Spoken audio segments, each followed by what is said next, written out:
let's look at the major arguments that Laura Mulvey makes in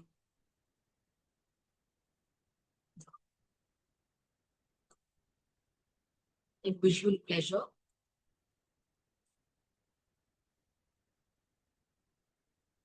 Let me share the major ideas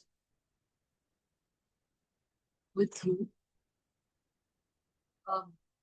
The opening argument that she makes in the essay has to do with how cinema leverages itself by drawing pre-existing patterns of fascination that is already at work in the individual and social formations. An example to understand this might be to look at how romantic interest gets played out in cinema. Cinema, more often than not, plays on socially accepted images of sexual differences, controlling images, erotic ways of looking, and spectacle. The Padmavat example that is, usually used in class while I teach you might work as a reference.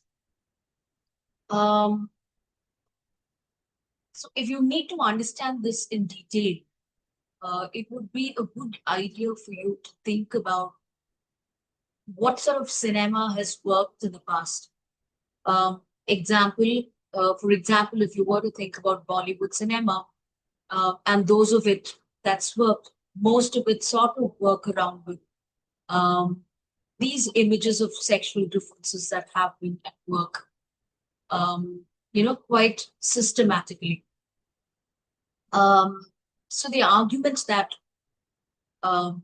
Laura Mulvey is making through the course of this essay is that the unconscious of patriarchal society informs the form of cinema.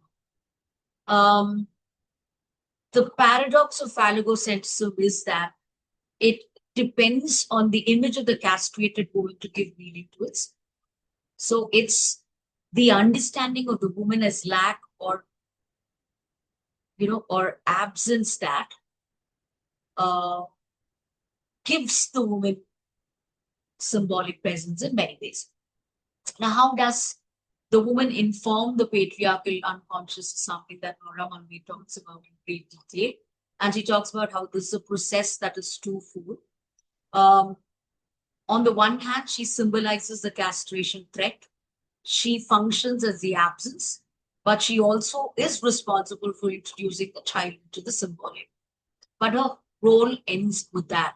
It does not extend into the world of language or law, except as a memory that oscillates between lack and absence.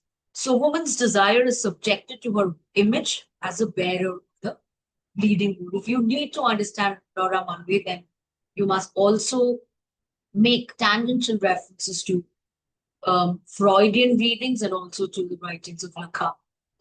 So the woman can exist only in relation to castration and cannot transcend. The woman signifies the male other, bound by the symbolic order. Man can live out his fantasies by imposing the silent image of the woman, tied to a place as a bearer of meaning and not as a maker of it. This is Mulvey making an attempt to locate women's oppression or victimization. Now, how does one challenge this image of the woman? The unconscious is structured like a language, and therefore an alternative to it might be different. But one can begin challenging what constructs patriarchy by possibly looking at how the image of the woman is structured as the unconscious and how this unconscious is structured in language. Cinema does not depend on it does not build on the capital that Hollywood has to offer anymore. Cinema in the past did have to function like that in the 40s, 50s, and the 60s. But cinema at this point in time can be artisanal. It can also be capitalistic. And this is possibly how one must sort of rethink image building through looking at the lens of alternative cinema. And this will allow you to explore how mainstream cinema plays into the psychic obsession of mainstream society. It's not that one must shun it, but one must understand the politics of it.